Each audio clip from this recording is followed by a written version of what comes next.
Hello, it's going to be a long talk. I'm going to do it in English, so I'm going to practice my language skills. I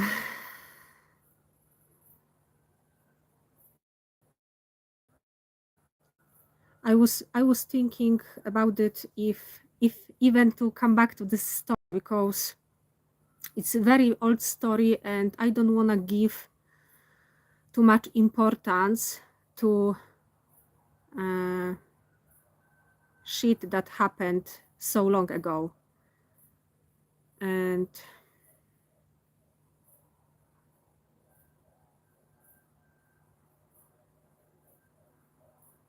I don't want to give importance to someone and to the story and to someone who didn't give me anything of good or true value to my life.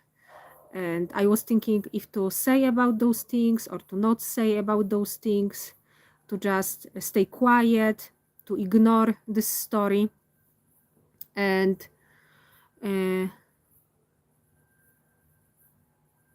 I decided to say something about this, what happened. So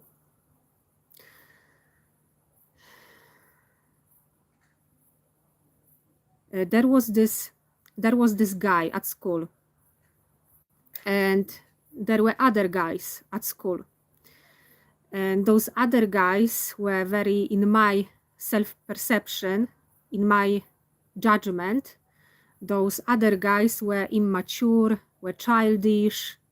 They were like making fun of girls, and they were like, you know, playing with girls' bras like this, and they were laughing about it. Ha ha ha ha ha ha. Oh, this is so funny. Ha ha ha. And I was like, they are so childish, so immature. And I didn't like those kind of guys at school, because I believe they are not grown ups yet, and there is nothing interesting to talk with them. And when we were going through books that we were reading, for example, erotic books about poetry or something like this, they literally they were like, they couldn't read about this because they were laughing, like this is too much to read for them. They couldn't read about sex on our lessons at school. So I considered boys at school to be like immature, not grown-ups. I really like, I didn't like them. And there was this guy at school, and I saw him. We missed each other on the stairs. And I look at him, and there was in his face so much emotions. Like he was sad, he was serious. It was like he was going through some sort of suffering. It was like I could sense like he went through a lot in his life. I could sense like and there was this energy, like he's grown up, like there was so much maturity in him, and he make very huge impression on me. And my closest friend has told me, I asked her, do you know this guy? Do you know this guy? Who is it? Who is it? I feel attracted toward him. Who is it? Who is it? Do you know him? And my best friend has told me that if I want to know him better, he is having his own blog in internet, so I can read about him. And she gave me his she has shown me his blog in internet, so I could read about him. And it turns out I was wrong about him. His blog was it has shown their honesty. Also, there was a lot of self-pity.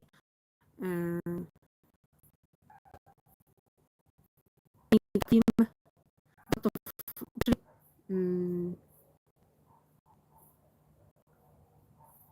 I could read a lot about him, and I could learn from his blog that he is looking for a stable relationship, and in his blog there was there I could sense that he went through big suffering because his ex-girlfriend has betrayed him, and then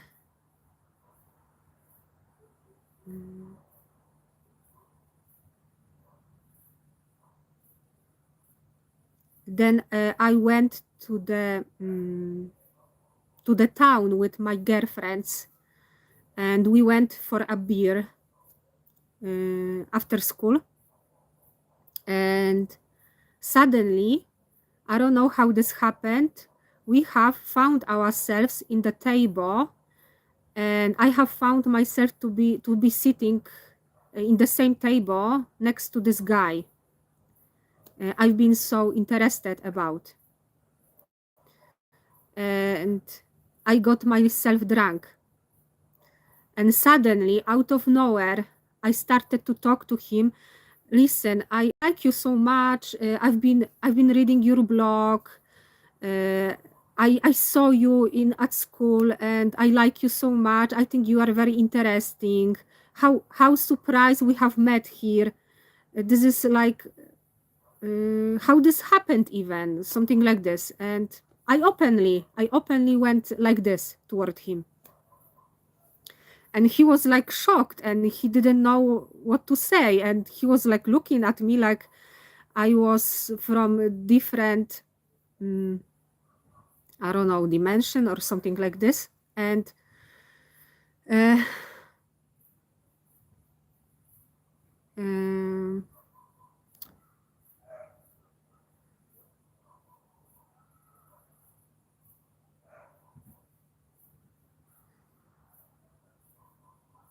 I don't know if I want to talk about this, because that was such a tragedy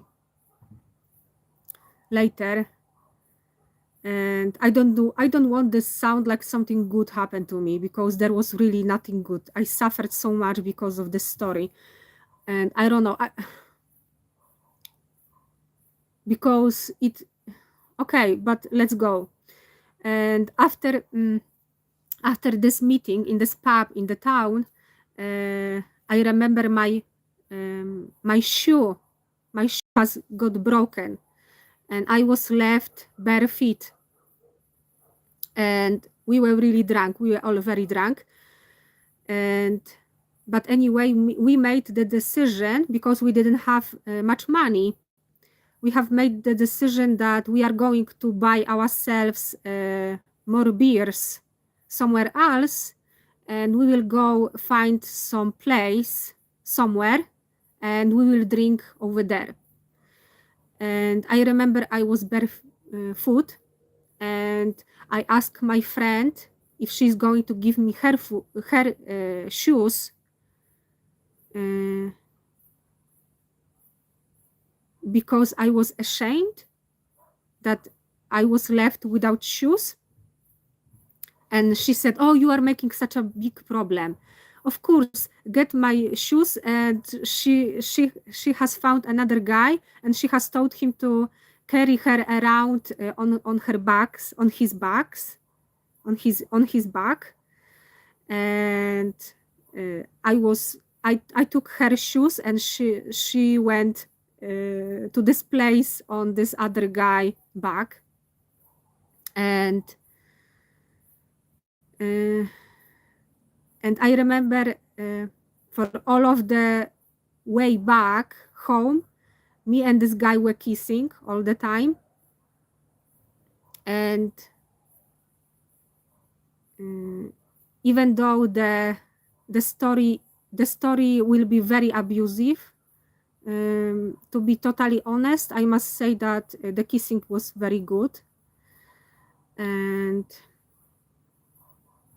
like from romantic movies, it was very good. I've been kissing other guys before, but with no one, the kissing was so good, like with this guy. And during our kissing, he has told me that he desires me.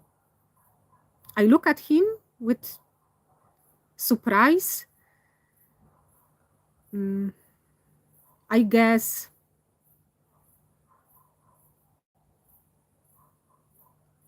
never no one told me something like this, like openly, how he feels about me. No one ever did ever say something, what someone feels toward me, never before. And we say goodbye to ourselves, and yeah, that's it. I went to sleep to my best friend, to her home, and I remember I went through maybe 10 kilometers with barefoot, without any shoes. And I remember her neighbor was going to work in the morning, and she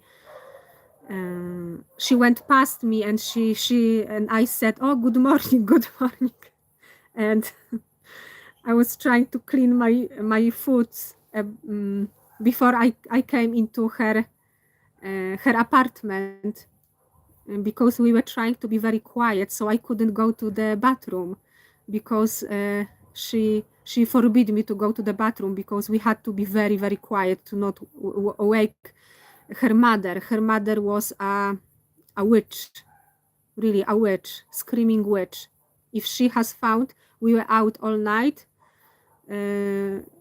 she would be screaming for hours. So I had to be always, when I was going to her to sleep with her, I had to be very, very quiet, and there was no shower. I had to be very, very quiet. And anyway, things went like this. This guy was later writing to me. We were writing with each other a lot of philosophy, a lot of talking about life.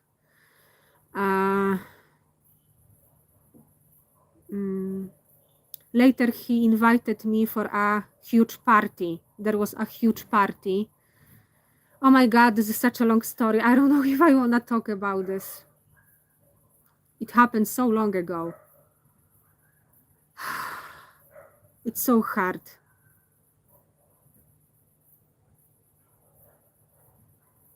But I will go through this. Even if I have to stay here all night, I will go through this.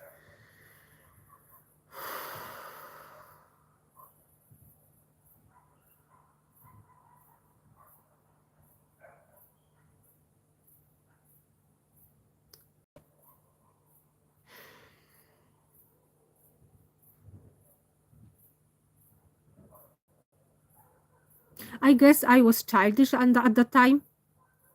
Maybe he was more experienced in life. I was very childish at that time, I guess. And he invited me and my girlfriends for a party. And there was this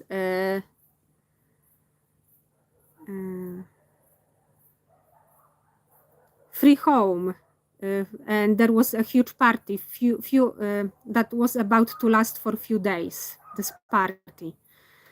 And I got invited by him.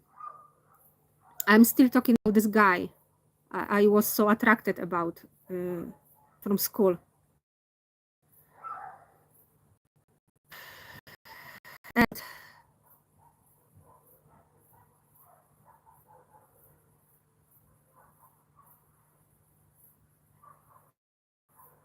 you know, whenever we were talking with each other or writing, he was very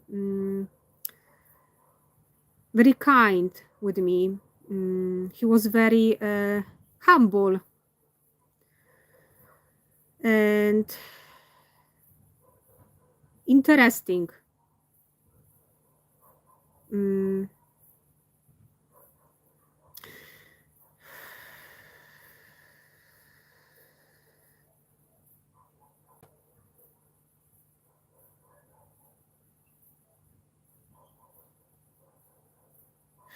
and this guy was very charming, and he was also handsome.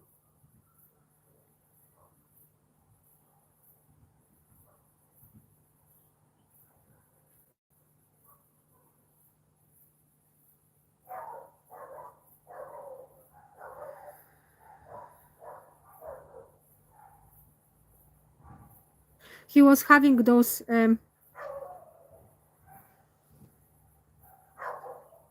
curly hair, and he was wearing those hair the same like Bob Marley. And I was always, whenever I saw someone who was looking like Bob Marley, I was thinking about music of love. I was thinking those people are about love and about kindness, about freedom, about chilling, about everything else what wasn't my mother or father. I was very much interested with those alternative things in life, everything else, everything different than my parents. And I have discovered that music reggae is better things than people in church, than my parents, than my brother, than my surroundings, angry surroundings. And I always felt like being at my environment, like being black sheep, or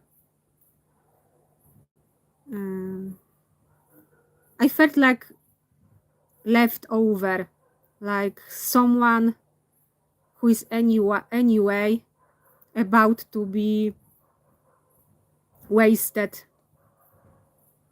My father used to compare me to the most wasted people in our neighborhood.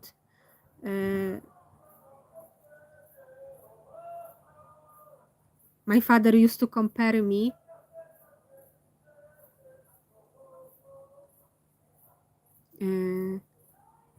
to people whom he felt huge contempt.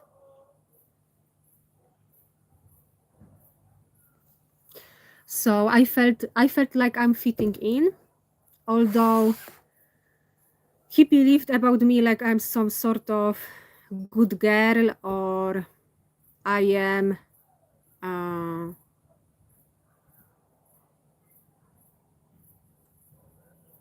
he used to tell me that he loves about me that I am so innocent, and I was like, innocent? All right.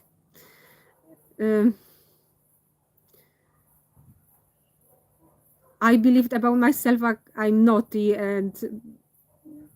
but all right. Mm, mm,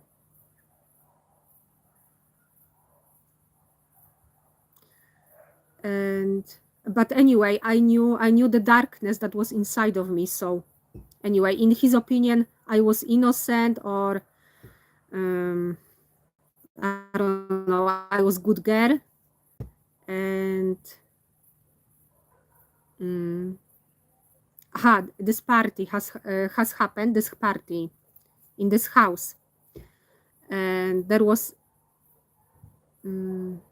a lot of vodka, There was dancing. A lot of people were having sex in there.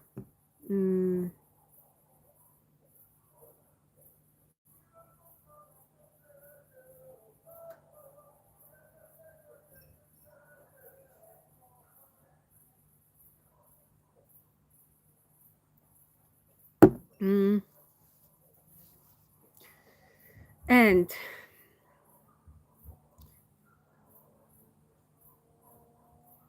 I have stayed there for 3 days, and I have discovered this guy I liked so much.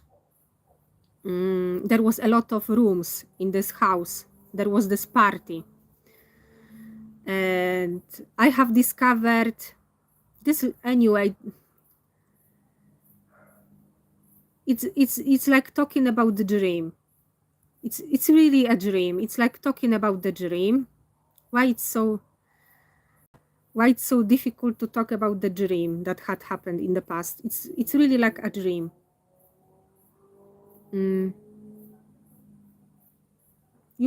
We might say all our life, all our past is just a dream. But I don't know, I will tell about this dream.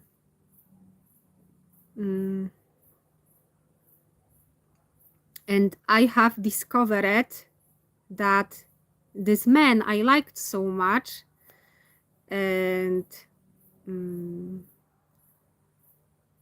I have found him to he was in there were also other people. There was a lot of people. I have found a lot of like, not a lot of, like, for example, condoms with blood. I assume few girls has lost virginity on this party, I assume. And this guy, I have found this guy I liked. I felt attraction toward. He was lying down in bed with some other girl. And after doing some thinking, I have find out that this girl has did for him. She washed his clothes. She did to him a lot of favors, and I was like, oh my God, he paid her for the good deeds she did for him. Like, he paid her with sex for the things she did for him. And I was like, oh. And but also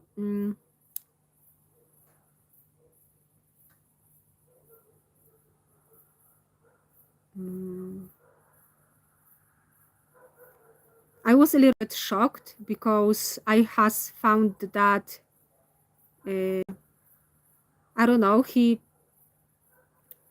on his blog he was very suffering about his ex-girlfriend has betrayed him, and I thought that he's treating relationships with women like seriously. And later some I went to sleep, and some other guy was trying to go to sleep with me next to me, and he cuddled to me. Very, very quickly some girl came after him, and she has told him, no, you are not going to lie down next to her, you are going with us. You don't like her, you are not going to sleep with her. I was a little bit offended, like, why she thinks that he would sleep with me. I mean, maybe I would allow him to sleep with me, like literally sleep with me, but why she assumes that only because he would come to me, to my bed, to cuddle with me, that would happen something more than that. And I was a little bit offended, but I was like, okay, all right. And this girl decided about the will of this guy, and she has told this guy, no, you are not going to lie down next to her, you don't like her, you are going with us. And he listened to her and he went with those girls. Girls rules. girls in power. Anyway, later on this party, this guy I liked so much, he was behaving so arrogantly, like he was holding his head, like he was sitting with this girl he paid with sex for the things she did for him. She washed his clothes and he paid her with sex, with sleeping with her. And a little bit of prostitution. Anyway. And he was later playing with me because he already knew that I was watching his photo blog in internet. So he was playing with me his games, and our contacts like cut themselves. I guess after time passed, I guess his friends has told him that I don't fit in, that he can't meet with me. Perhaps he considered me like being, I don't know, childish, or I don't know, maybe too goody. I don't know. Maybe he considered me to be not fitting into his friends. And our contact cut itself.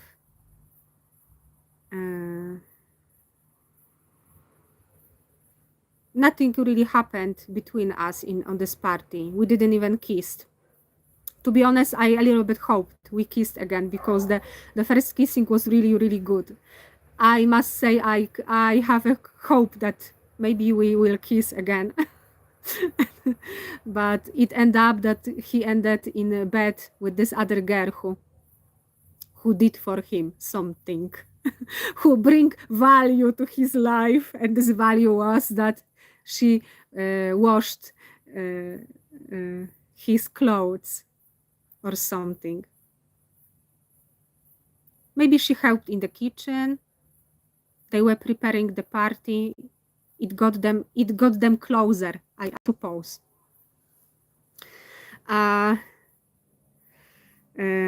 Our contacts got cut. We haven't seen each other for a while. And I don't know, I guess this kissing got stuck in my head. And also we were talking a lot, and usually during the night we were having like very long talks the night, and philosophical about life. He has told me about good books I could read, and I listened to him and I read those books, and I really liked those books. I enjoyed those books. So I guess a little bit of we bonded a little bit. After this party, everything changed, and I understood somehow he changed his mind about me. And I felt like after this party, like I am not fitting in, like I am this, I don't know, not interesting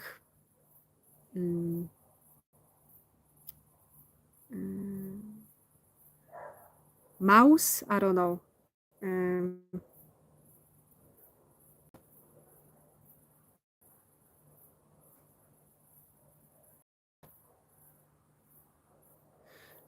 I felt like I am not mature enough. Like I'm not grown up yet. Like I am naive. I don't know. I felt rejected, and he was showing me. He was adding pictures on this photo blog, like he's with other girls. I felt like he's sleeping with all of those girls, although I couldn't be sure. Like I couldn't be certain. And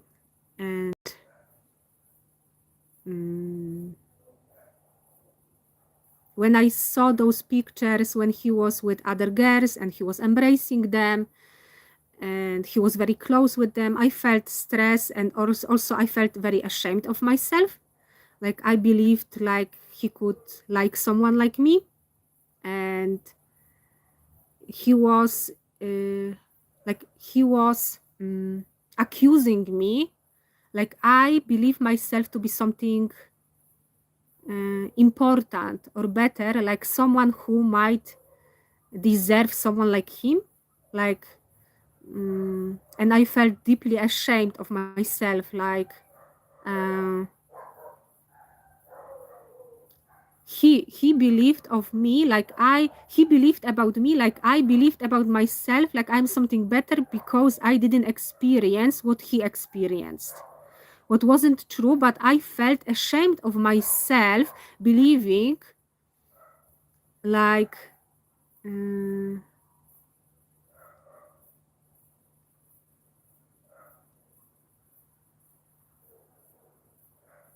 he could choose someone like me. And he was also on this photo blog, he was writing things like, and I felt like it was about me. Like there was this there were those stars who wanted to shine in our group, but in truth they are too ugly to join our group. And I felt like it was about me.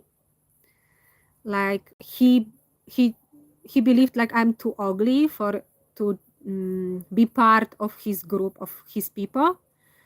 And I remember I was writing at that time poetry, and I was writing a lot of my own notebooks and journals. And I remember this writing of journals was helping me and was bringing about their transformation at that time. And I believed uh, I regret a little bit I have destroyed those notebooks, my poetry from that time, and I regret I destroyed those journals. I wish I could come back to those things I wrote in there. And I remember I wrote there something like I was trying to find friends in the nest of the snakes and biting poisonous snakes. And I felt like that about those people. And I was experiencing constantly bully, but I was so curious I couldn't stop looking there. And I felt like he was constantly trying to attack me on his photo blog. But then I was thinking, maybe it's not about me. He's having a lot of friends. Why am I taking this personally? Maybe it's not about me and who I think I am. Like maybe it's not about me. And I remember I felt a lot of ashamed, like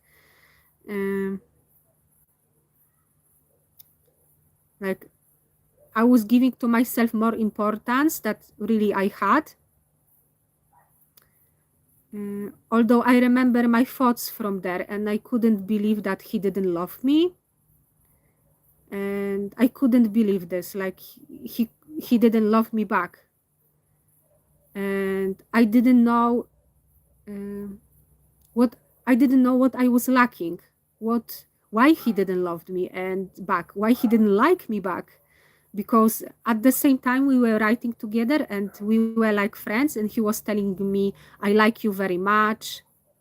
He was writing to me like, anyway, I know we are destined to be together. And on the other hand, he was like displaying on his photo blog, he was displaying this passive aggression.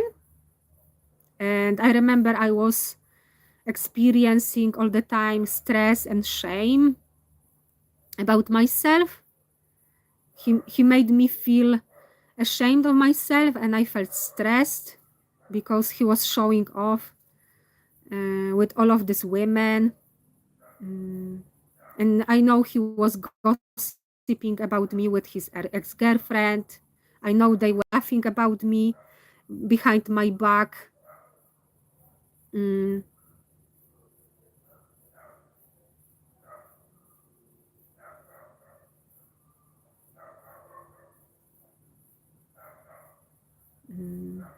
The school come to an end. School come to an end, and mm,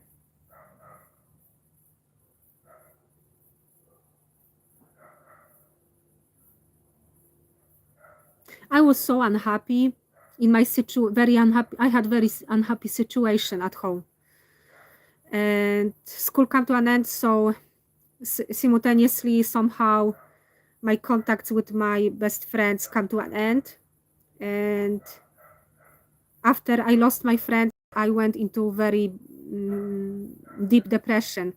I started going to work. Work was very easy, constantly the same, constantly the same. My depression was deepening and deepening and deepening. I remember I had huge problems with sleeping. Mm, I was thinking for all of my life, I will get stuck in this working in this shop. And I was so unhappy in this work. I couldn't sleep, and the boss was narcissistic. She was screaming a lot. Many people were there narcissistic, like constantly, like do this, do that, do this, do that. Everyone was my boss. I hated this. I hated those people for treating me like this. I hated be there. I hated be at home. I hated everything about my life at that time. I was very, very depressed. Mm.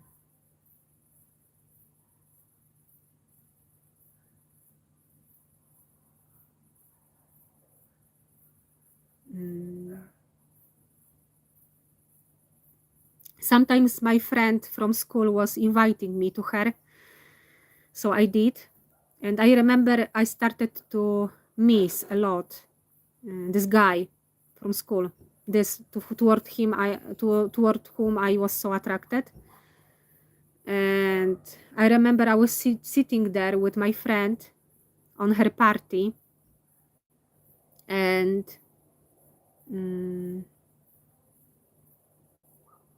I was thinking about this guy. I was really missing him, and this was winter time, and uh, he wrote to me. Mm, and I remember I was always honest. My spiritual teacher was really pushing me into be honest, be honest, be honest. I was always honest, even now when I look back. And this guy has wrote something to me. What's up with you? Something like, I don't know, something, wrote something to me. And I was like, oh my God, I was just thinking about you. I'm sitting here, over here. I am with those people, and I was just thinking about you, and you just wrote to me. And he said, after party with your friends, come to me. Come over to me. Hey, I really shouldn't go. A girl cannot go at night to some guy, to his home. So anyway, I went to him.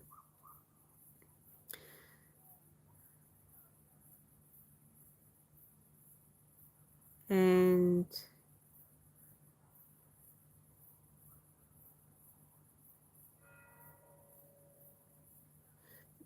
he was very happy to see me. Mm.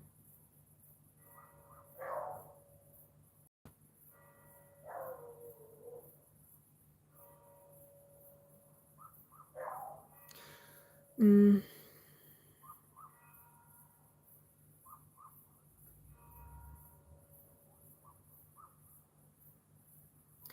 And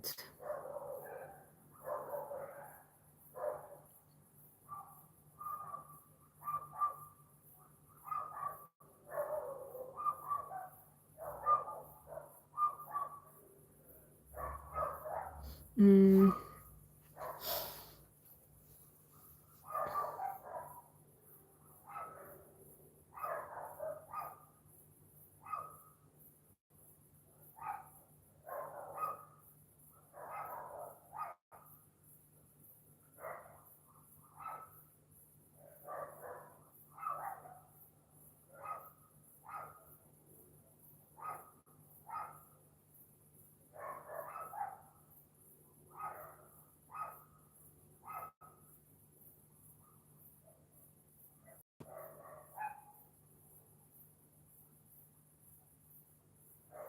I don't know if the party didn't went there, because the next day he was so happy to see me. He was telling me things like, oh, we are going to touch, we are going to kiss, oh, so good to see you, so good to see you.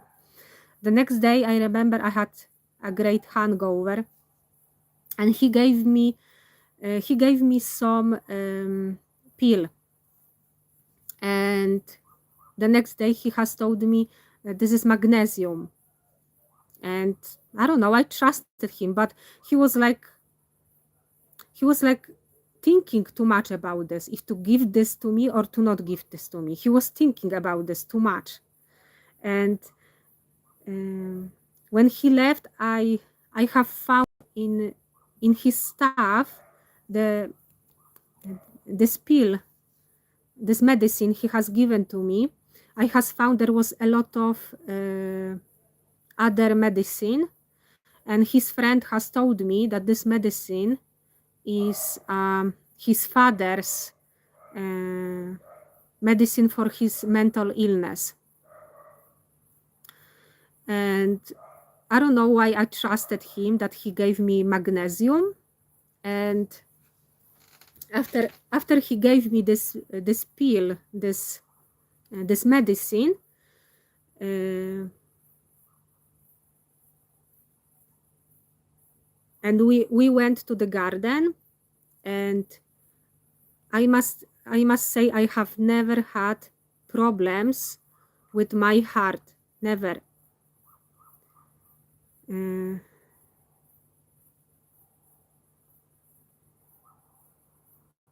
I have never had such situation like my heart was beating like this. Like I felt like I almost had heart attack. I have never, my entire life, has experienced something like this. I have had experienced something like I believed my heart stopped, or I have been told that my heart is beating not fast enough. But I have never had problems with high blood pressure, or like I was worried that I'm going to get heart attack. I have never had such issue, never. Maybe because I learned through all of my life to stop breathing. Whenever I was stressed, I was like holding my breath whenever I was stressed. So like narcissists, whenever they are stressed, they are screaming. When I am stressed, I am like I'm diving or something. So maybe because of this. And after this guy gave me this medicine, I have experienced something like you might say like panic attack. Like my heart was beating. I got terrified. I didn't know what is going on with me. And many years later, after meditation, when this situation came back to my mind, I was thinking that maybe he lied and he didn't give me any magnesium, that maybe he gave me some narcotic, some drug, because I have never felt like this before. Although also I was very hungry, so I don't know. I can't be 100% sure. Like he was trying to poison me or he gave me something without my knowledge. What is it?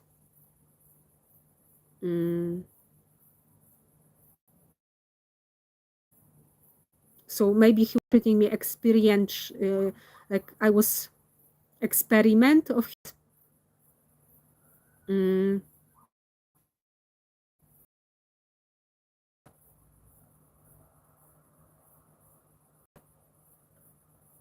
And again, as I said, whenever we were together, he was very kind with me. He was very loving. He was very nice. Sometimes only he was losing control and he was angry with me. For example, when I was asking, are you still in contact with your ex-girlfriend? And he was angry with me. Yes, we have history. What is your problem? I was like, why he's screaming at me? I just asked the question. And his friend was protecting me and he said, maybe she just asked you questions. She just want to know you're with contact with her. Why are you screaming at her? So his friend was protecting me. Anyway, and again, our contact come to an end. And he has shown on his photo blog like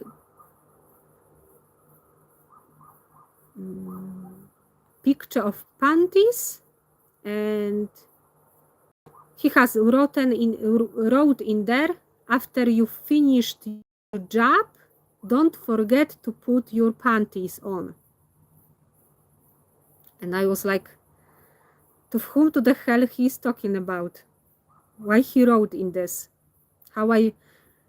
What he meant? And I was thinking, if he considered me like I was doing job in his place for him, and I was doing there some job, then I guess I was the sponsor, not him. And if he considered me I was hired by him, then he wouldn't have enough money to pay me if he wanted to hire me. And no, I was thinking like what he's doing, like behind the scenes, on his photo blog, he was doing all of this manipulation. And when talking face to face with me, or when we were writing, he was like normal with me, like he was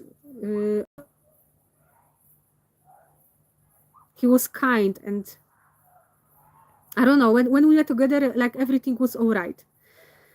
And behind the scenes, he was writing such a foolish things. And again, I was taking this personally. I was thinking that he's talking about me behind, like he knew I was watching his photo blog, and he was writing things like this. And I am like, he thinks I am this stupid, and he wants to keep playing this game with me. Like, what he's about, what he's doing.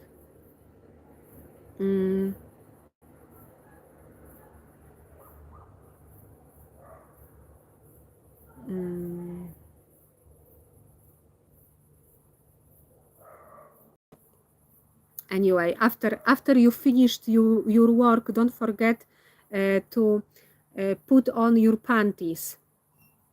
And indeed, at that time, I remember I left my underwear in his place. And so I assumed it was about me. So he considered me as his prostitute, only the problem was that he forgot to pay me. So I don't know. Maybe I should have, before I have visited my friend, I should have get my pimp to take care of me and to take my money. I earned it there by working for him.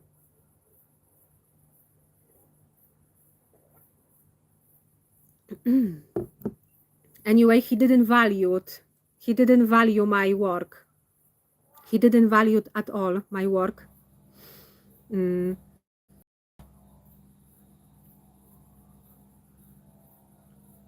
Anyway, after I left because I have enough of these games of his, and I have truly enough of him, and going back, forward. So I went abroad. And I want to say that whenever someone is screaming to me, I don't understand what someone who is screaming to me, what someone means, what someone wants from me. Because whenever someone is screaming to me, I am trying to manage my own emotions. I am trying to manage my inner state, my inner energy. Whenever someone is screaming at me, I am terrified, I'm lost, I don't know what is going on. I can get a little bit anxious. I feel pain. I can feel disorientation. Whenever someone is screaming at me, I don't know what is going on. And anyway, I left. I went to abroad. I wanted to leave. I wanted to leave this guy. I wanted to leave my home. I wanted to leave everything behind. And I never wanted, and my plan was to never go back. Never. To never go back to those people, to this guy, and to this country. And my plan was to earn as much money as I can to buy my own home or apartment, little home or apartment, and to free myself, to never go back again, never again. That was the plan. And I had enough of this game, of this play, and I was still a young girl, and I wanted to meet someone who would treat me like better, just better.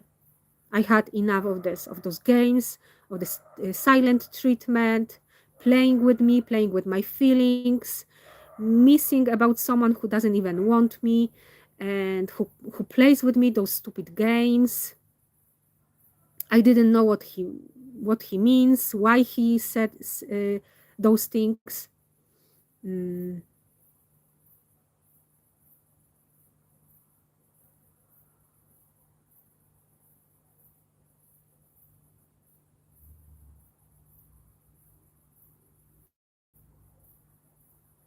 And anyway, whenever we were together, he has told me that he likes about me the most, that I am so innocent. But I wasn't. There was this famous this Facebook. At that time we were playing with each other, and I joined in, and I was really pissed off. I was really pissed off. And I was playing on this Facebook like, for example, I have great appetite for sex, but when I saw what is in it, I decided I would prefer go to the refrigerator and eat something. Or got fat because I don't have enough of sex, and sex was so bad that I would prefer to eat something instead of sex with some guy. So I was giving him, uh, I was pushing his buttons, and he was pushing my buttons. For example, he was telling me if a guy really, really likes a girl, he's never treating her with silence, and he would do everything to make sure that this girl is present in his life. So he was hurting me, I was hurting him back. Mm. Then I went all by myself for this vacation, and I have met on this vacation very cute guy. Actually, I really liked him, and he really liked me back, and we had a good time together. And I have added a picture, our picture together on Facebook, and I wrote in there on Facebook that some guys believes me to be so innocent. In truth, I am such a naughty girl. And I was adding this picture with this guy I have met on this vacation because I wanted to show him that he wasn't the one, he wasn't the only one, and he wasn't this special. And I wanted to punish him as well. He was also punishing me. He was showing me pictures of his new girlfriend, like he has made for her birthday party, like she was so special and she deserved it, and I wasn't special enough, so I didn't deserve my birthday party. Actually, this didn't trigger me, because actually I was coming from home where it wasn't like we weren't having birthday parties. Like it wasn't in our tradition.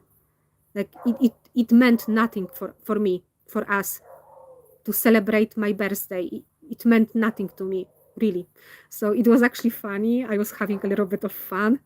Like I saw him, like they made this party for this special girl more special than me. Because I really didn't care. I didn't care about parties. I never cared about any parties. I really never did.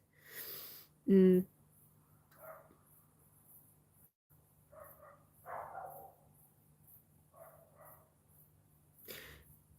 I was more curious about people. I like also observe to people. And anyway, we were playing. So I wasn't this innocent. I was playing with him, with his ego as well, and I was exactly knew where to hurt him, and he knew where to hurt me. So even though he was with this new girlfriend, he kept hurting me, like pathetic. Like he's with her, but he's like, I don't know, like he was trying to play games with me. Like he's happy or miserable, or he's still miserable and trying something with me. I was like, uh,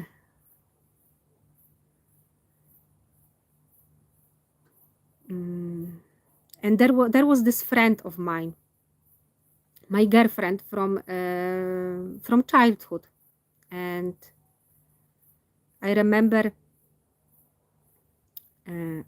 I was so naive at the time, and I has told her that, oh,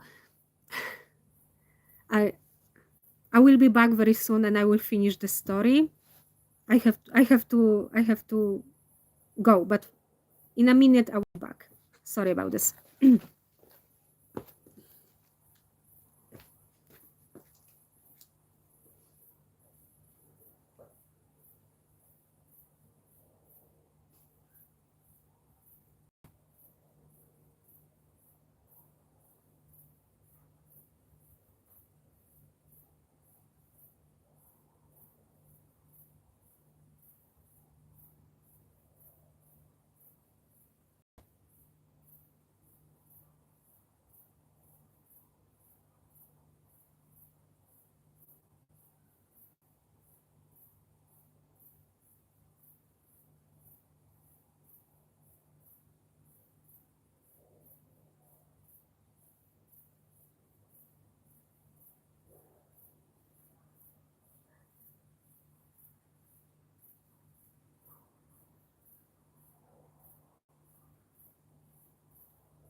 Okay.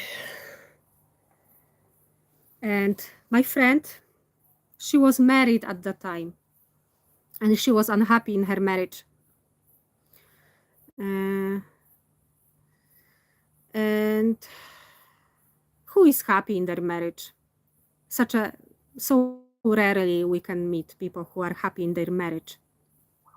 And my friend, this friend from a child, she has told me, because I told her, I was so naive at the time.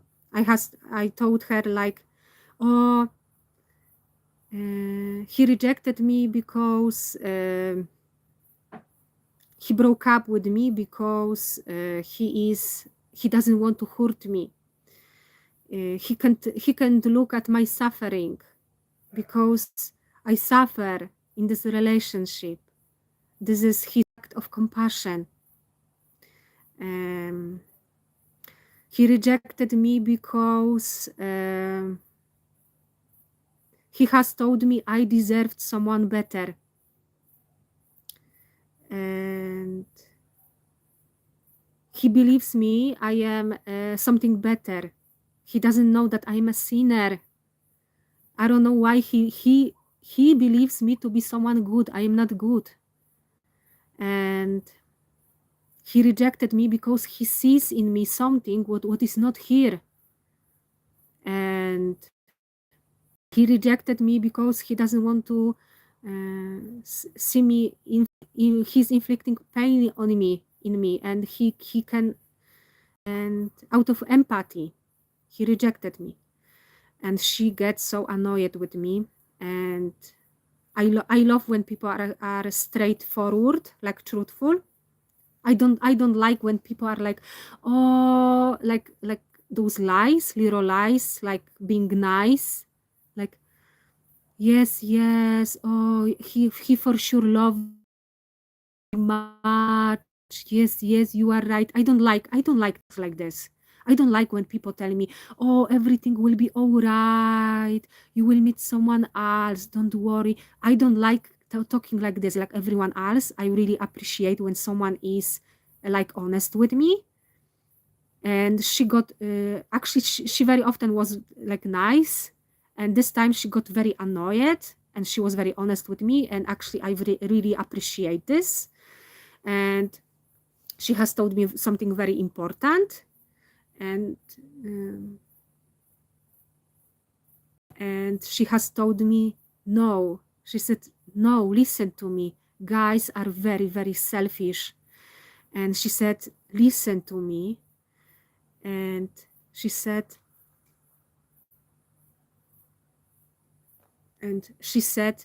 no, he doesn't care about your suffering. He doesn't care about suffering of any woman. Guys are very selfish. They don't care. Guys don't care if you are suffering. And guys are selfish. And if they want something, they will go for it. Believe me. No one made a no guy will ever sacrifice his desires, his wants, because he doesn't want to hurt you. Guys don't care. And believe me, men don't care if you get pregnant, if you are in pain, if you are in labor, if you have to wake up very early in the morning in order to make for them breakfast. They don't care if you are tired. They look for their best business. Believe me, guys are very, very selfish. So don't believe him that he told you that you believe, yeah, like you deserved someone better. What he has told you, it's like, I deserved someone better. And believe me, if he went for another girl, it's not because you deserved someone better. He has told you this because he wanted to get rid of you. He went for another girl, not because he loved her more, only he has found better business in there. And because, and it's not like he suddenly changed, like he's not hurting another woman. Like this other lady is he's loving less, and he can hurt her and abuse her. No, it's guys are not working like this. It's not like, oh, we should split out because I can see like you suffer with me. No guy ever is going to split out with you because he sees like how much you suffer with him. No, never. If he would find you to be like he has too much to lose, he would never lose you. Guys are very selfish. They are always going for what they want, what they desire, always.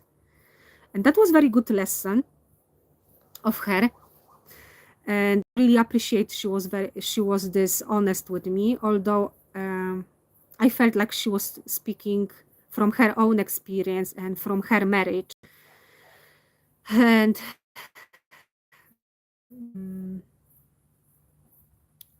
I remember her, I loved her little angers. She was like, okay. She was like, all right, Agnieszka. Okay, all right.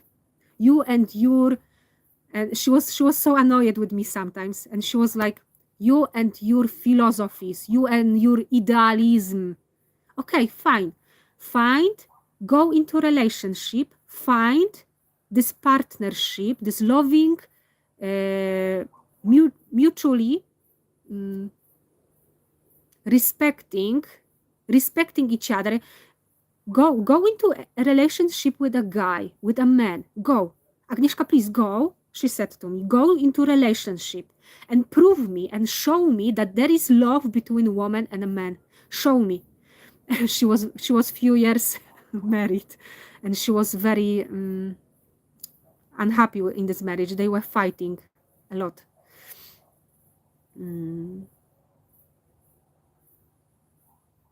She hated complaining, and her husband was complaining a lot.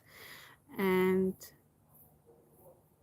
she was very active girl. She was taking a lot of action in their marriage, and he was never pleased. He was unhappy. And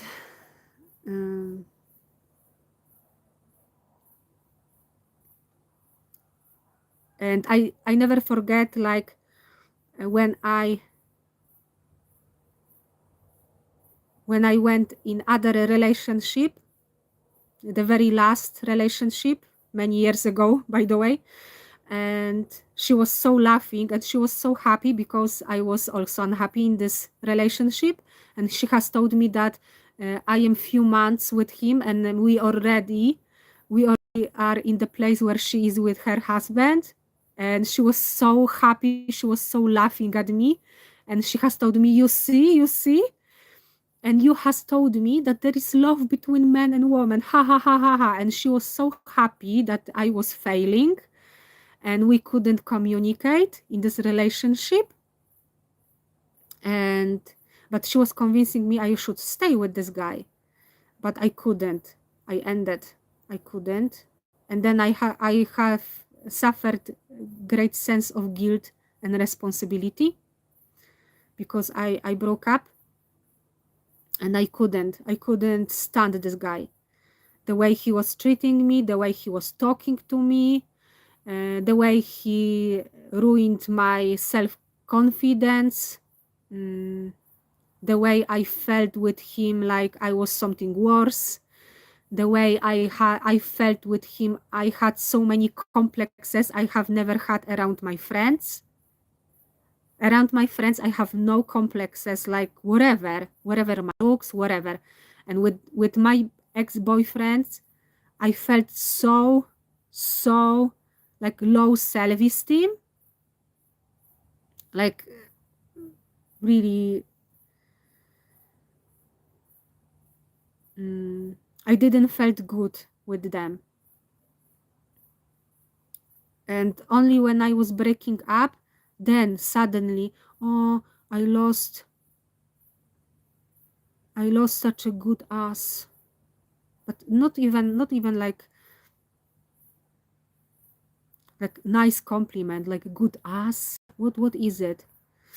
And this my best friend, she was so laughing at me, but she told me that she's so surprised I am so strong and I was able to break up and I was able to go through all of those emotions. And she said that Agnieszka, you are so tough. Like, I can't believe you are so tough. Like, she said, it would be unbearable for her. And I said, I am not strong because it's also unbearable for me, but it's like I can't stay. Like, I can't stay with him. It's unbearable. It's unbearable.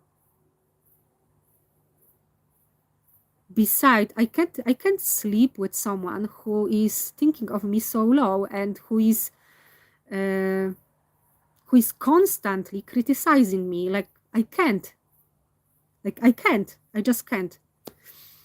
And she was laughing at me and about my idealistic view and idealistic dream about partnership, and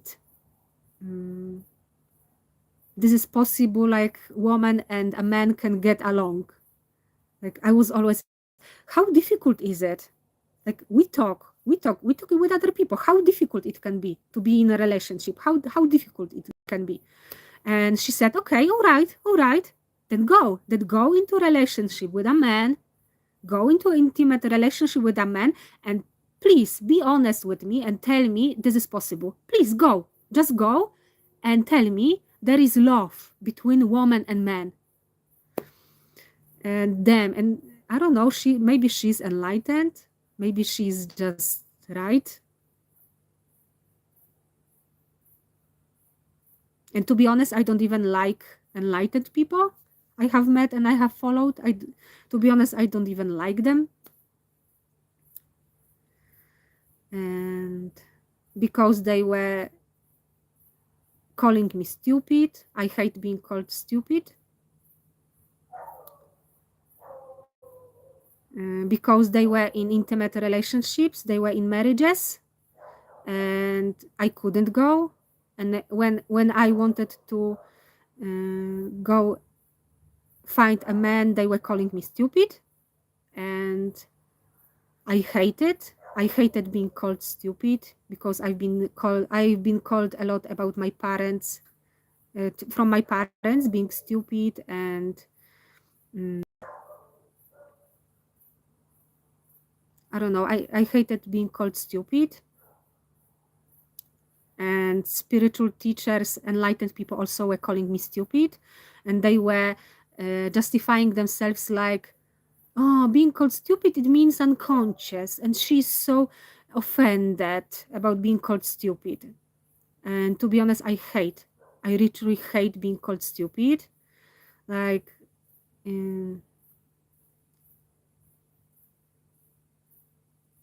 it's like whoever ever called me stupid, it's like it's rejected from my life, like forever. I hate it. And because I wanna continue the story about the stupid. But did I finish? Because I wanna finish this story about this guy, this his insanity. The psychologist has said that this guy had borderline personality disorder. This toxic guy, this toxic relationship. And because there was this situation because I started to say about whenever someone is screaming to me, shouting to me, I don't understand the words. And when I went abroad, I left the country, I left family, I left this guy, I left my friends, and I was hoping to never go back, never see them again. never going back to this very unhappy situation. And I don't know how I do it, but I will do it. And I was very lucky. I have found very good people in there. But this very good environment started my spiritual awakening and shifting in my consciousness. There was a lot of darkness inside of me, and this good environment started to trigger. I couldn't sleep even more than ever. I wasn't sleeping like 1 week in a row, like 2 weeks in a row. I was really consciousness in me, what was happening inside of me, and I was hiding this. I couldn't, I don't know, I was hiding this, what was happening inside of me. Today I understand it was like my consciousness was shifting, constantly shifting, because of this different environment and different people. Those people were really good for me, very kind. I only had to do my things. There was no screaming, there was no fights, there was no politics. Everyone was kind. There was a lot of children, there was a lot of families. And I guess because I have found myself in different environment, everything started to shift inside of me. I couldn't sleep. It was starting my awakening.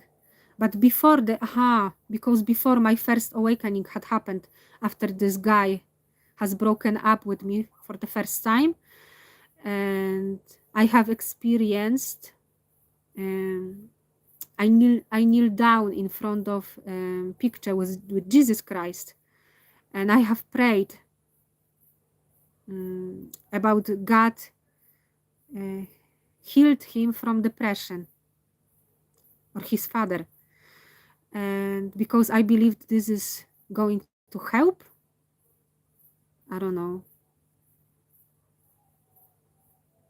like this was standing on a way for our happiness. I don't know. I remember I kneeled down and I started to pray sincerely. Please, God, help me, help him, take him out of the depression. And something very weird happened that night. A great storm came, and I was terrified, and I was like shaking from fear, and I was terrified, and I have never felt this way before. And I fell asleep, and the next day when I woke up, something changed inside of me, and I don't know, everything was so good, positive. Like I gained understanding of Jesus Christ, and I started to understand Jesus Christ, like all of his teachings has shifted inside of me. And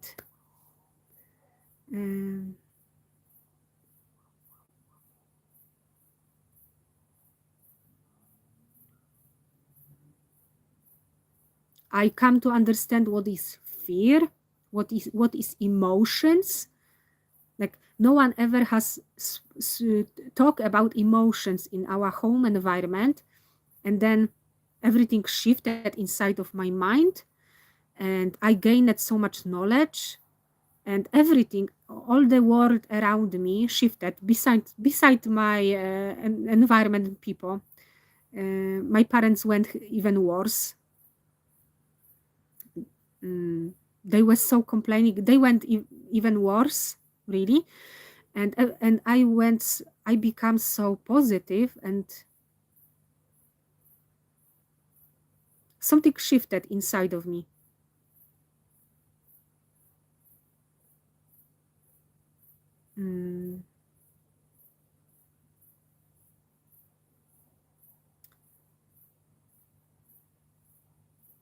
And I've become so creative.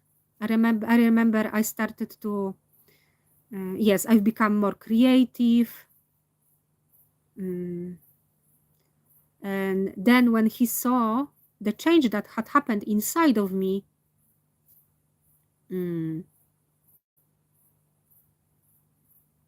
he wanted to reach out for me one more time.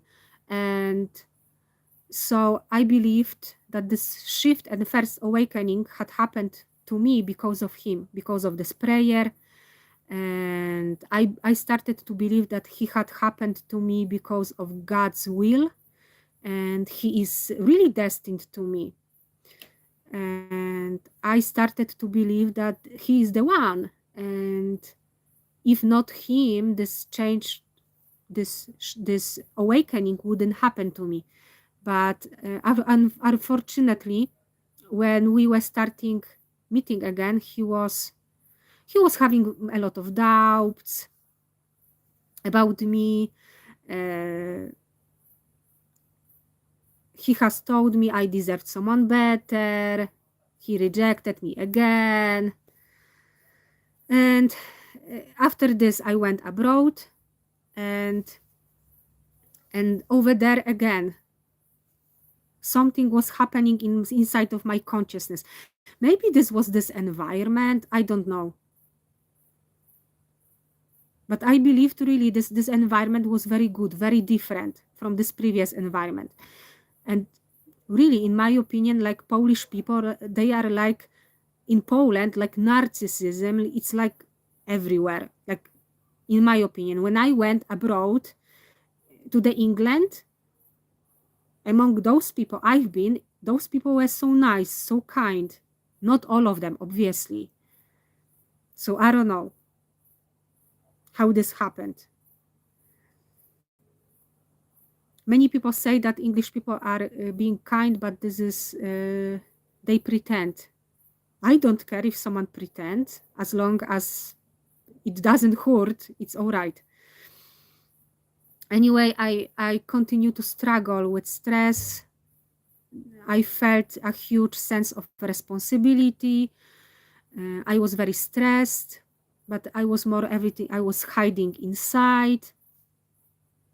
Outside, I was playing the brave, strong woman. A lot of people was telling me like I'm this brave heart, like I'm this brave woman. I've been hearing a lot of things like this. But inside of me were happening a lot of problems inside of me, inside of my consciousness. And this guy, I don't know if he has sent this to me, like he was making this music and he was screaming in this music that he demand. I don't want to talk about him anymore. I don't give a fuck about him. I really don't. Oh, Jesus. I don't want to talk about him. Because, to be honest, he's not important to me. Not at all.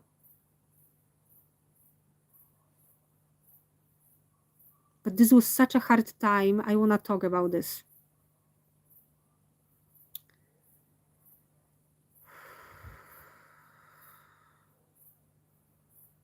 He was screaming that he deserved to get good food to be cooked for him and like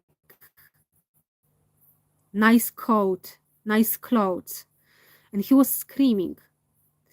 And I didn't know if he's screaming to me, if he's screaming to politics, or he's screaming to his parents. Who should give him this? And he should get good sleep. He should get good food to be feed. And he should get nice coat. And there was this story that whenever I was at his place, there was this time I was very, very hungry, but I wasn't at my place, so I didn't felt like this is all right to go through his stuff. So I went to the shop and I bought fries in supermarket and cooked those fries in microwave. And I wanted to share with him those fries from microwave. I was so hungry, and I don't know, he refused. He didn't take those fries. I like those fries so much because I was so hungry, and I ate anyway those fries from microwave. And anyway, I couldn't cook at that time because in my own kitchen, in my family environment, there was screaming, a lot of screaming in the kitchen. So I was avoiding kitchen as much as I could. And I was there in the kitchen whenever there were, I had to wash dishes. So I had to somehow stand the suffering that was going on, and I had to suffer, and I was very rushing, always rushing with those dishes, so I could run away from all of the screaming and suffering. Once I tried with my mother, and I said, you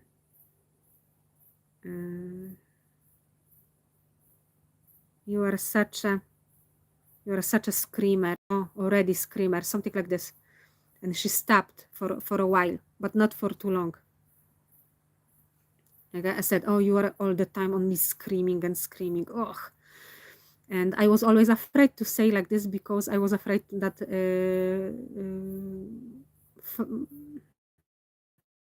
can say my father, because I don't know, he wasn't, they weren't parents, they were my abusers. And because I was afraid that my father will protect her, and he will, I don't know, hit me or something, or he will scream at me, like don't say like this to your mother or something like this. So I was afraid to tell anything because I was afraid of them. And anyway, so I couldn't cook because there was so much screaming in the kitchen.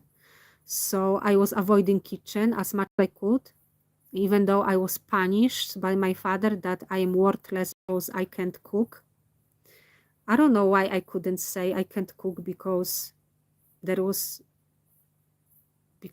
our mother was not teaching us to cook. She was screaming. How could I cook if they weren't teaching us to cook? Anyway, he was telling me that I am worthless because I can't cook. And he has told me anyway, he knows that I am going to be in a relationship where I am going to be beaten by some alcoholic. And he knows that I am going to end in abusive relationship, and I have no chance in life. And anyway, and when I was abroad, this guy was sending me this screaming, like he deserved good food. And also when I was a little bit living with him, I has told him that I can buy him a coat from a second-hand shop, because I myself, I am buying myself a clothes from a second-hand shop, and I like it because I can find there very cheap and very nice clothes, in my opinion. So I guess it was about me. I am not deluded. I wasn't deluded. So he was screaming that he deserved better coat and better food. So I assumed this his new girlfriend has bought him better coat, and I don't know, she took him to restaurants. She has finished better schools, and she has found better money, and she could afford the things he deserved. So I assumed it was about it. But at that time, I was internally, I was so, I didn't know what, I didn't know exactly about whom he was screaming about whom he had all of those expectations. And I understood that he didn't want to be with me because he didn't have a good deal with me. Like, I offered him a coat from a second-hand shop. I wanted to share with him a fries from microwave. I have found this to be so funny after years, and he has told me that I don't have a good sense of humor. Everyone, I don't know, everyone, I guess, have sense of humor. Uh, I don't know.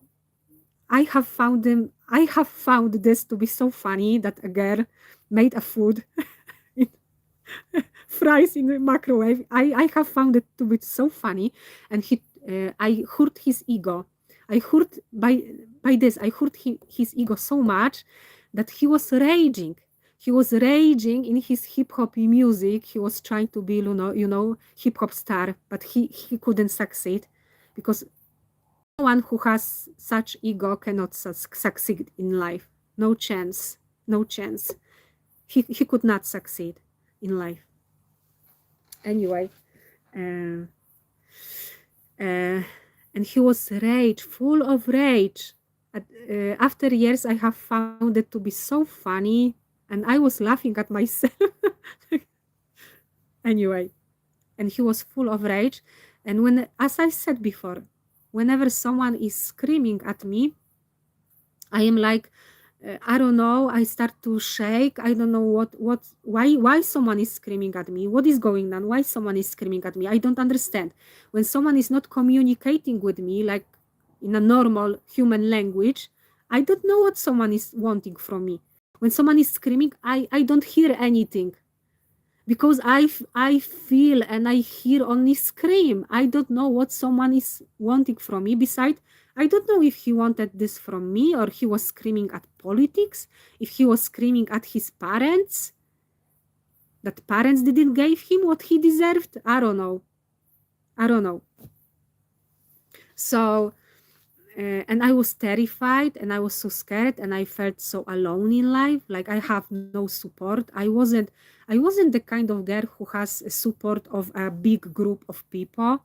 I wasn't, I never felt about myself like I am,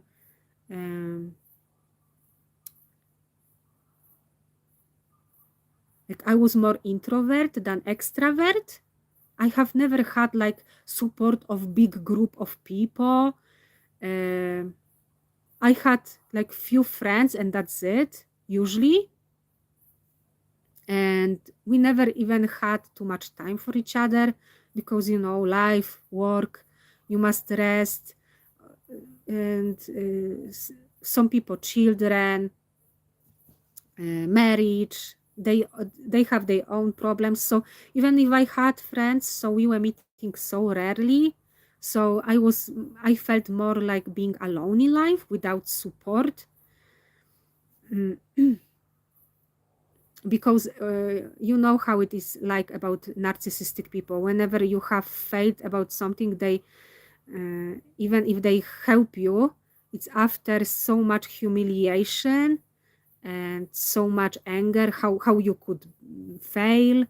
They will laugh at you, they will condemn you, and after they kick you, and after they laugh at you, after they abuse you any possible way, then they will help you, and they will act how brave they are, how compassionate they are, how they are they are the saviors of the daughters and sons who failed in life, and they are the last rescue in life.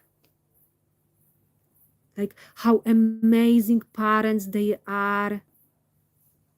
After they kick you and they laugh at you, after they call you names, after they punish you any possible way, then they will help you and they will show you their good heart. Anyway, so I felt like I am alone in life and I had to struggle on my own, yet those jerks like were constantly, I felt like being bullied, and I couldn't sleep, and I felt like I'm alone in life and I struggle on my own. And yeah, that's it. That's the whole story.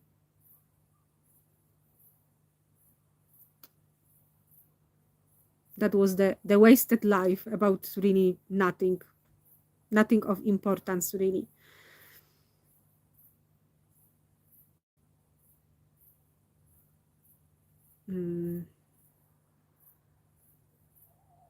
That was the whole story.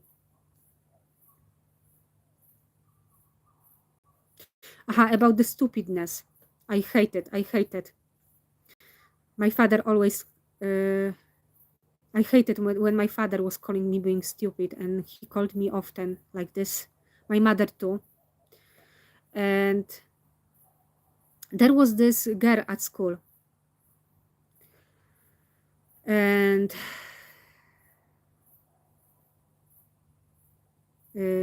those girls who believed themselves to be from the better homes, better environment. And this girl considered herself to be wiser than me. Both of her parents were directors of the schools, different schools, and she was coming from home, you might say, intelligence, and she and her friends, they didn't like me. They hated me. They considered me to be the stupid one. And strangely, I have ended to be more about books and learning. And this girl who didn't like me, she has ended to be pole dancer. And she's dancing naked on the pipe. And she's earning like this for life. And I've been serving for them in the restaurant. And her parents didn't mind. She was very wise at school. She was having the best grades. And she was very wise. And her parents didn't mind that their daughter didn't wanted to be she didn't wanted to go with their path. She wanted more to be to work as a pole dancer, and they were not criticizing her. And I remember I was serving them at the restaurant, although I remember I was begging my friend and the other waitress so she could serve them, because she really hated me at school. She really did hated me. And they hated me for being stupid, literally for being stupid, not being as wise. And yes, I remember I was hated for being stupid girl. For, I don't know, I don't know what I was talking to them back at that time. I don't know what I was talking to them. And maybe I was talking what I was hearing in my home environment. Maybe it was really something stupid. I don't know. I don't remember. And maybe I was talking very weird stuff. Maybe I couldn't behave properly. I don't know. And anyway, her parents, it seems, were not narcissistic, because they accepted her the way she was, and she could continue her dreams, fulfill her dreams, and she could, how is it possible that so respected people, like her parents, like so serious people, respected after very good schools and well educated, and so intelligence, creme de la creme of our little society, how come that they could accept their own daughter to have life where she's a pole dancer? How is it possible? And anyway, she has end up fulfilling her dreams and having stable boyfriend. She didn't get married, but in my opinion, it doesn't really matter, because people talk like, oh, he's not proposing to her, blah blah blah. I am like, so what? But they are together for so many years. It doesn't matter. Like, if they are together, they are together. What for marriage? But anyway, try to explain anything to those people. Why he should marry her if they are all the time together? Like, good for them. And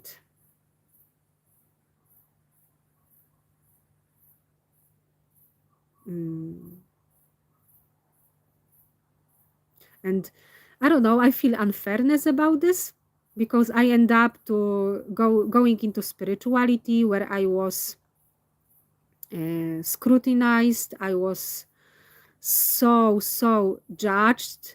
I suffered like a dog. And I mean, really, I I have I have never met I have never thought I will meet so much condemnation and be so criticized as what I was in a relationship with enlightened people. And to be totally honest, I don't even like them. I really don't. I wasn't even happy with them. I really don't like them. I really don't. And I was never this scared.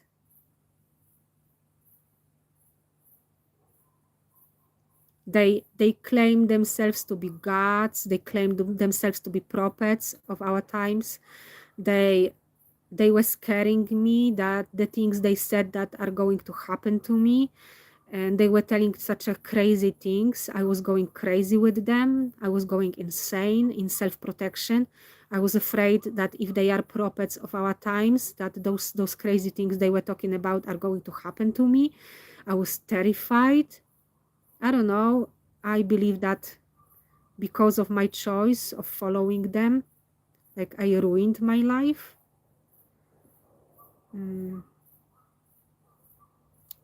But I don't. But on the other hand, I don't know where I could go else, where I could make myself my choices better.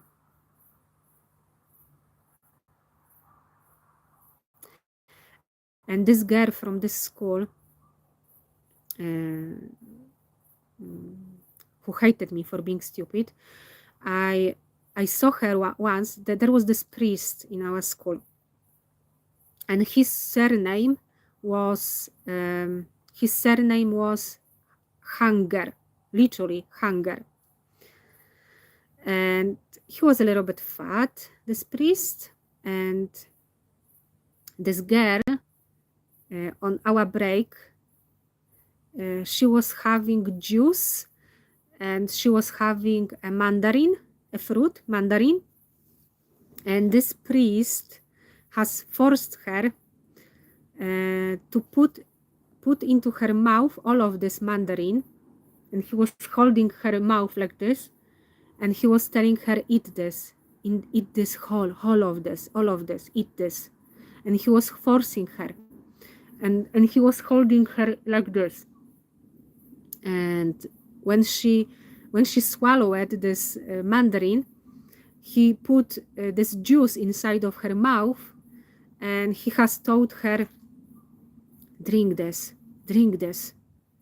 take, swallow it, something like this. And I was thinking back, I remember myself thinking like, maybe he in his childhood haven't been given by his own mother a mandarin or a juice to school. And maybe he's jealous that this girl is so spoiled. I don't know, that she has been given by her parents a mandarin, a juice. So I was thinking that he's punishing her in this way because she is so rich. I don't know, she's having mandarin and juice that her parents gave her. after years, I started to learn about Freud. I started to understand that maybe it had this situation I saw, it was something sexual about this. Like he was playing with her mouth, like it was some sort of, I don't know, like oral fixation, because there was something sexual about this. Like he put this mandarin in her mouth and he said like, swallow it, and all of this, take all of this to your mouth, something like this. And after years, I learned that it could be something sexual, like it could be sexual abuse.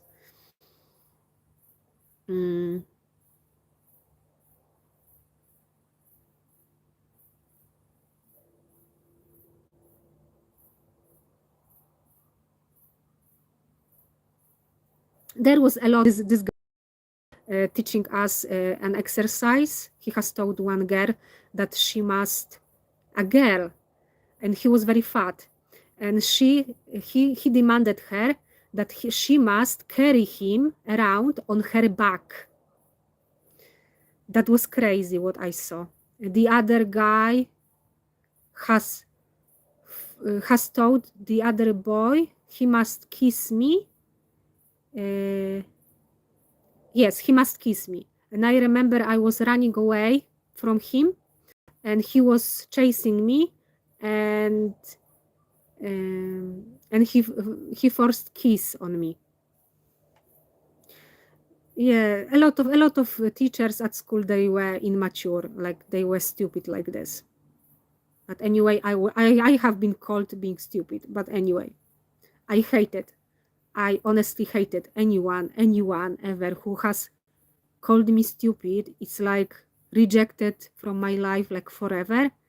And if someone called me stupid with anger, it's like rejected from my life like forever. It's like it's the, I don't know, it's for me, it's like the worst. I literally hated being called stupid. Like if anyone ever will call me being stupid, like it's rejected forever, and I don't want to have anything to do with those people. And I don't care that someone meant I am being unconscious, and stupid means unconscious. It's not humiliation, even when it's said with anger. I don't care. I don't care. It's my life. It's my choice. It's my rules. If spiritual leaders has told me I am being stupid, and I said I don't like it, they repeated.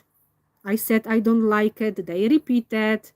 I am like, okay, I am out of this business. Like, fuck off. And I don't like Eckhart Tolle to this point. Like, I don't care if he dies. Literally, I don't care. And he never benefited me to make me happy. I really, really don't like him. And I do not appreciate enlightened people. I don't like them. And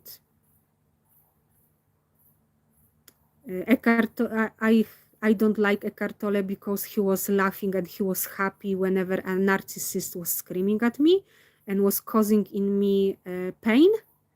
And when people were really unkind with me, and he was happy about this, this is where I knew he is not my friend and he doesn't like me.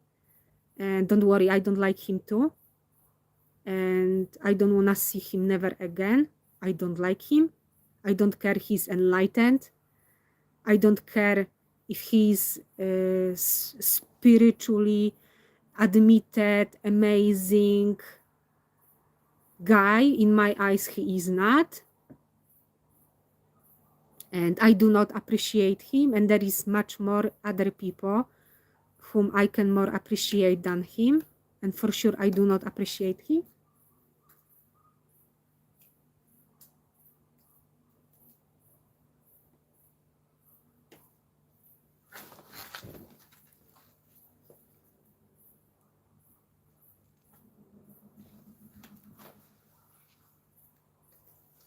Nawet nie próbuj wejść do mojego domu. Nawet nie próbuj. No way.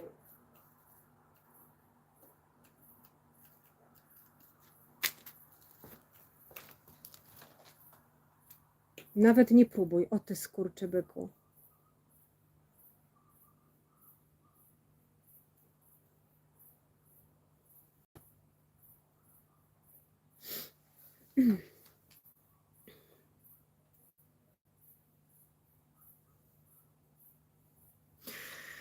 Anyway.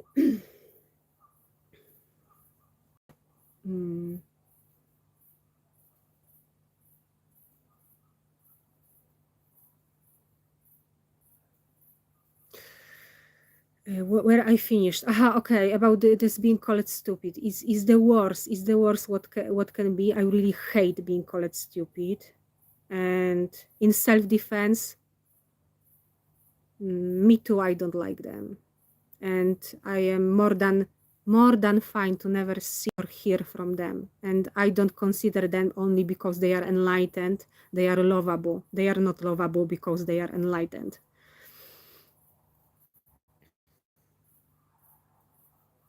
And for the record, I am not appreciating them, and I don't think they would be a good life partners or good friends, or they helped me with anything. They didn't help me with anything.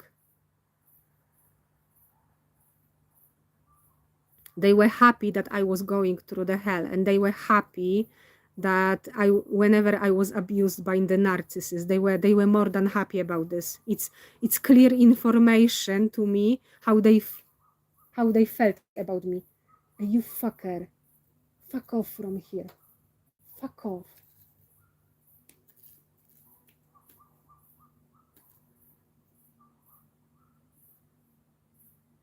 Oh, it works. If you wanna get rid of someone from your life, you just must say fuck off. It really listened. It really listened. It worked.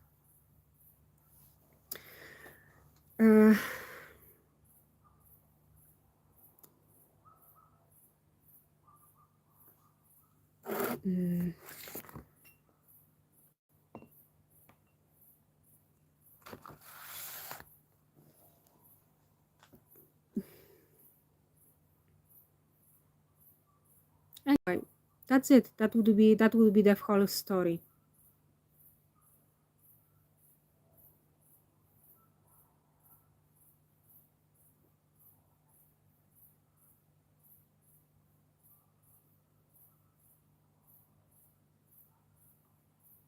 I just wanna say for the record that I'm working on myself, and my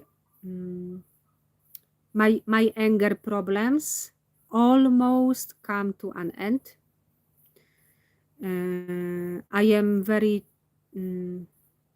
easily triggered during my first day of my period, and all of the triggers of those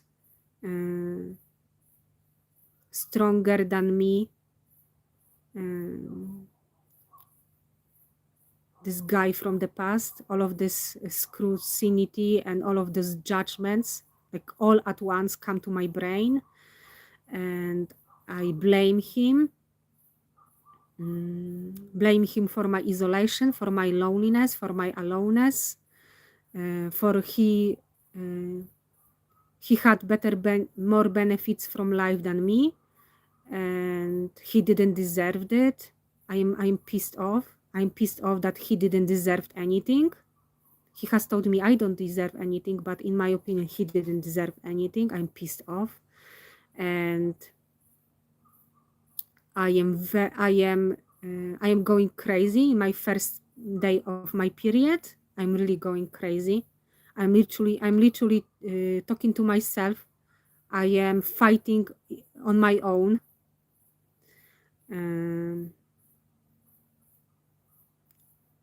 With this guy who is still talking to me, but he's activated in my first day of my period, and And it's like I am waking up during the night and I'm fighting. I'm literally fighting. I am falling asleep and falling and waking up and I'm fighting and I am angry. And to be honest, I can't control this. I can't control this. It's like energy that is stronger than me. And I am literally killing him inside of my mind. And this is bringing me about the relief. And I hate him and I am killing him. And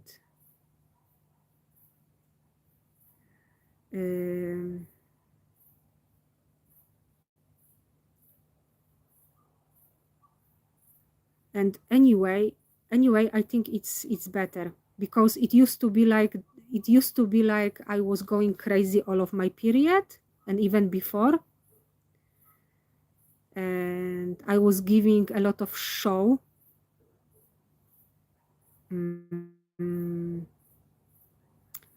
But I am living on my own, so I was giving this show on my own, so no one could see. But I was going crazy like for many days, and nowadays I am just going crazy like in my, as I said, in my first day of my period, and I can't control myself. It's like it's so triggering. Those things he said to me, those things are so triggering. It's like I just can't. I can't.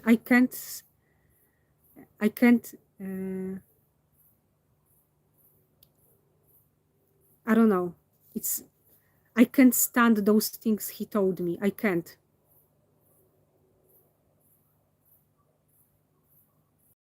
And I'm going crazy. I remember once, but in the evening, I went to the town and I was all by myself, and I believed I am all by myself, but I was in the town and I was literally fighting like in public place.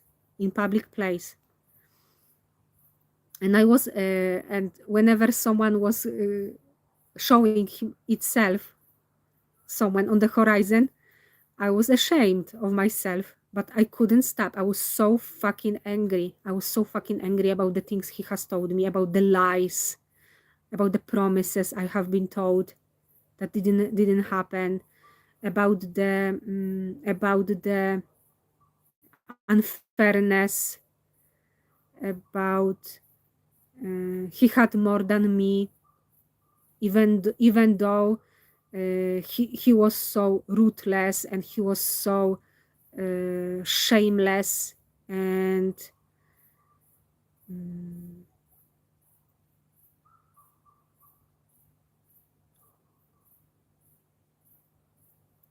I don't know. I was so criticized. I didn't even have my life.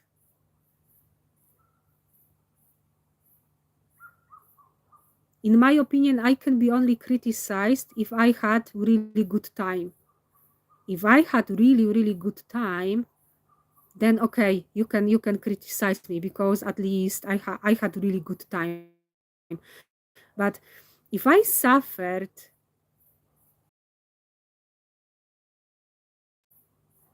if on my own, if I failed, if I didn't succeed, then why to criticize someone who is already, why to criticize someone who failed, who didn't succeed, who didn't have fun? Like, why to criticize so much? And why this spiritual condemnation upon someone who didn't succeed, who didn't get even what, who didn't get what I wanted? Why to criticize? Why all of this condemnation? Why this anger at me? Why to be so pissed off with me? If they have so much more than me, if they have so much more happiness than me, if they succeed, if they have better girlfriends, if they have had so much, if they had more money, if they had better deals, if they could afford love, if they could afford best lovers, if they could afford high lifestyle, if they succeed more than me, if they have had more peace than me, if they have had more bliss than me, then why all of this? Then why they were fighting me? If I am alone, if I struggle on my own and my dreams didn't come true, then why all of this condemnation and screaming and being angry with me? Where is this compassion they demanded from me? Where is this empathy they did? Where is it? This compassion they claim they have for me. Why I didn't felt it?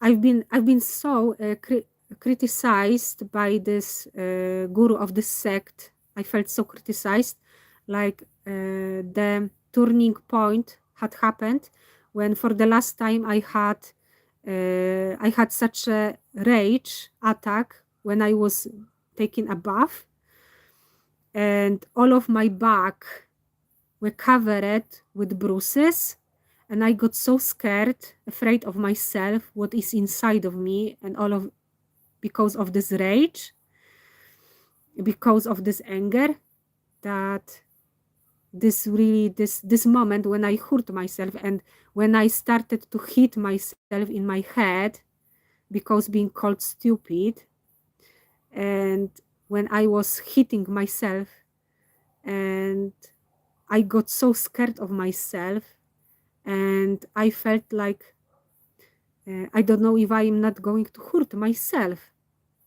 because of being called names by them, and because all the time they criticized me. So it was very much like stop me, and that was very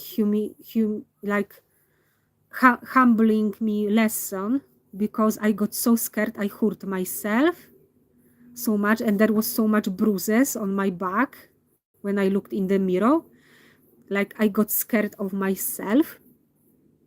And after this action take place and this attack of rage, something changed, and after this something shifted, and I have only anger attack, as I said, only in my first day of my period. So maybe, and I am thinking, and so what? Even if my attack of anger has come to an end, so what? Then what? Then I am ready for getting married and having children? Really? Like some guy will believe that I am, like I was suffering all of my life. I was suffering of some celibacy, not of my choice, only because so many crazy guys out there. Like I'm not going to sleep with them. Like fuck off. Like I'm not suffering celibacy because I am so holy, or I am so good girl, or I respect myself, I respect my body. No, I was suffering celibacy because so many jerks out there and so many narcissistic guys. Like I'm not going for something like this. And now what? I am going to heal myself from my own anger, and now I am good girl and I'm ready to get pregnant?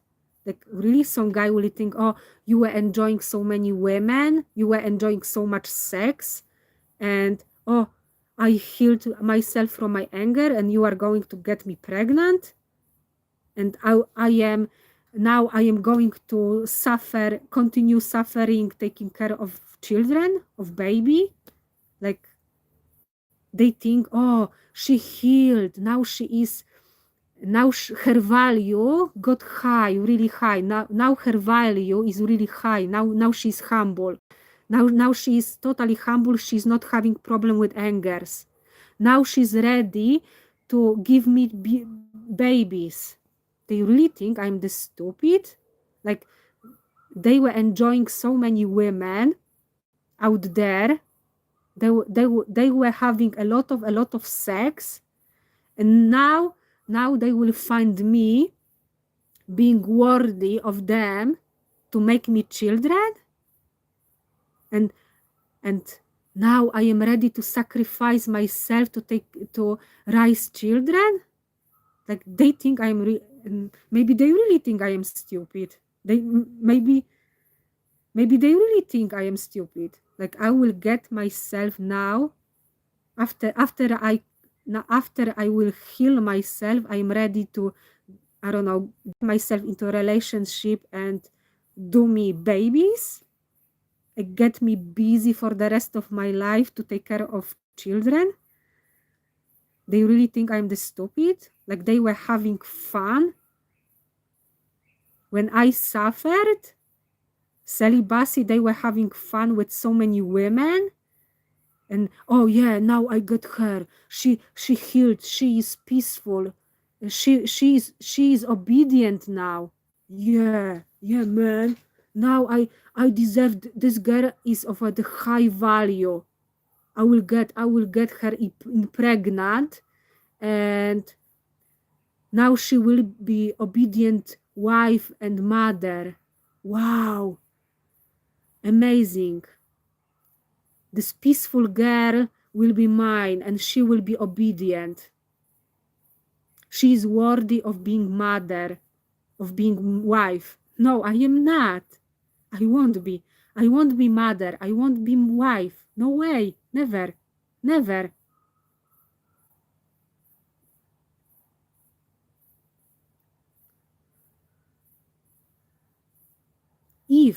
If I am meant to be with someone, I am meant to be just for fun.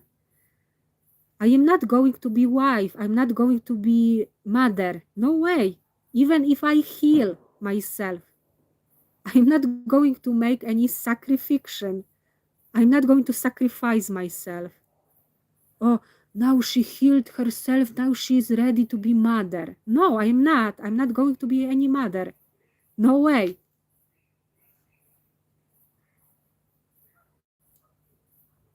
I'm not going to be anyone's wife.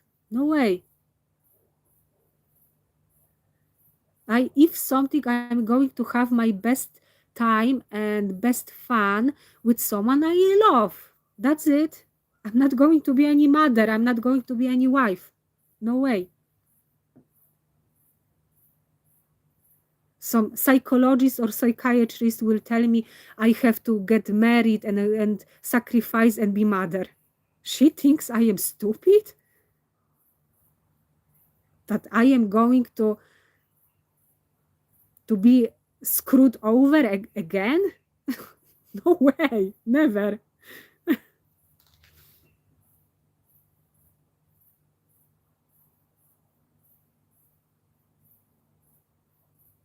This is my opinion about being married or having children. This is my opinion. And I don't care what someone thinks about me. They can think whatever they want. At least I am being honest. Some psychologist or psychiatrist will try to brainwash me what I should do with my life, how I should sacrifice myself for being a mother or a wife. They were having their best time in their lifetime, and they think I'm not good enough for fun.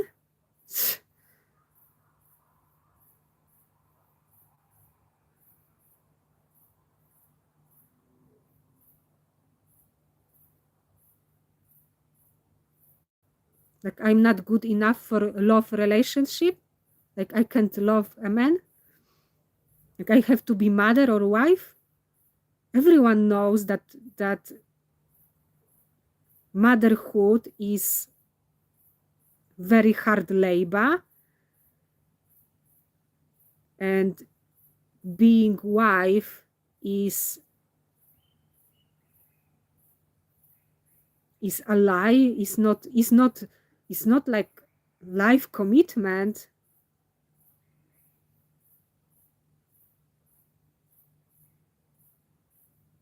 No one in this society in nowadays is making like life commitment. No one. I'm not a fool about this. Those who make life commitment, those are people who lie to each other.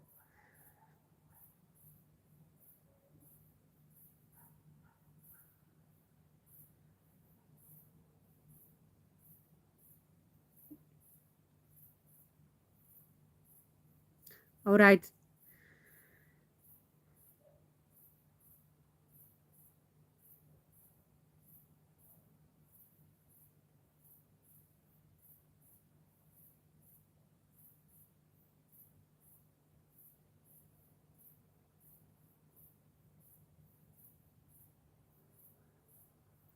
Maybe I will say only one thing. No. Or do I?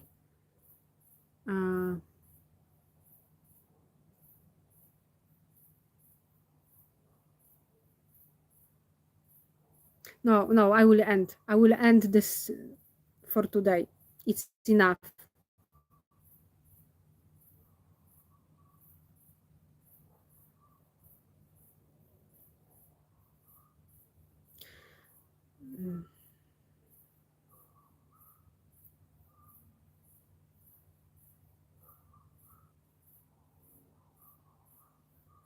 I spoke this story about this guy, but to be honest, this guy doesn't mean anything to me nowadays. And he deserved maybe only my spitting at his face, but I think it's even too much effort. Even spitting at his face might indicate, like, I don't know, he's like he has any, like, it's too much effort. It's too much effort, even space, but I think he deserves his face.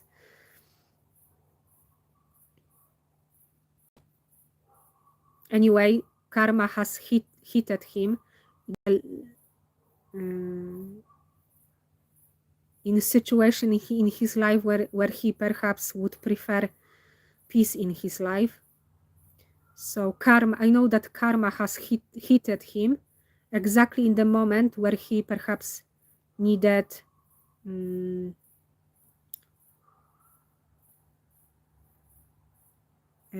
peace. So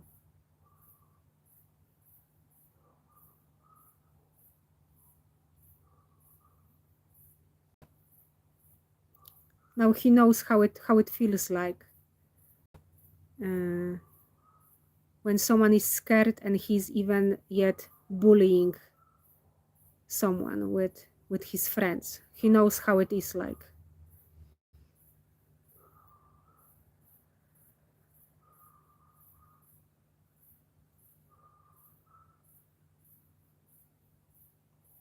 More and more people start to learn about narcissistic personality disorder, about narcissistic abuse. And more people are rejecting people like this. And more people don't want to support people like this.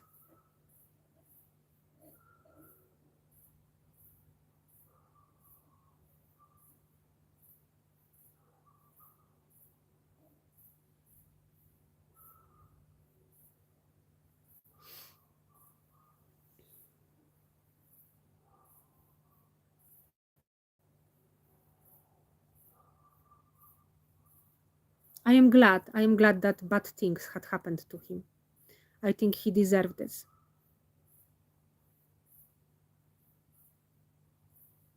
Because he believed he's so clever. He believed he's more clever. And he believed that, I don't know.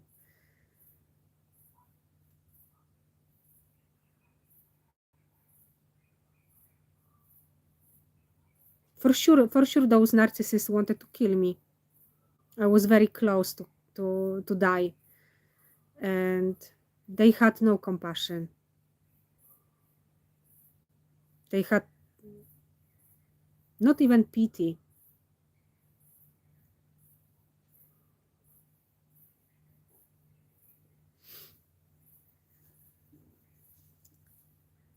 Because I was thinking that maybe they could stop. They could stop themselves out of pity, but they didn't.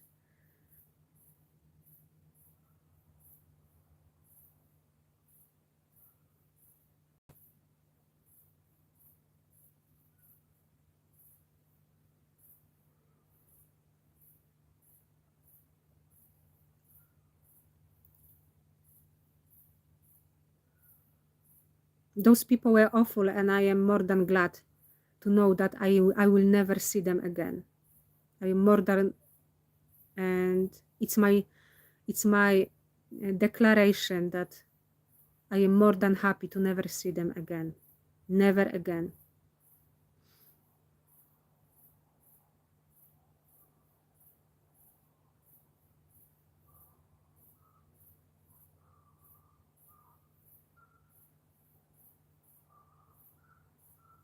Okay.